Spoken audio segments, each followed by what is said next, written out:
วัสดีครับผมนายสรศักดิ์อินทร์ได้ผ่านเข้ารอบ10 คนสุดท้ายของกิจกรรม Experience X Idol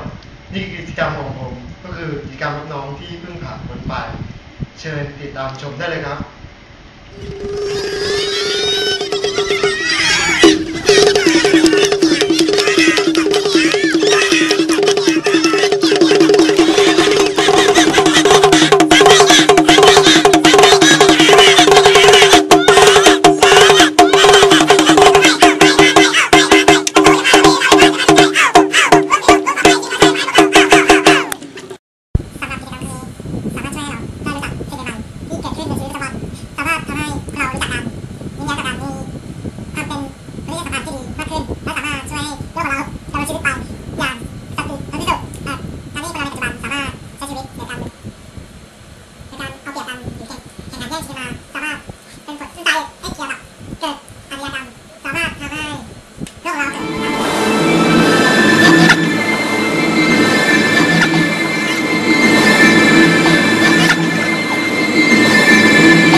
ที่ได้ร่วมทำกับเพื่อนมา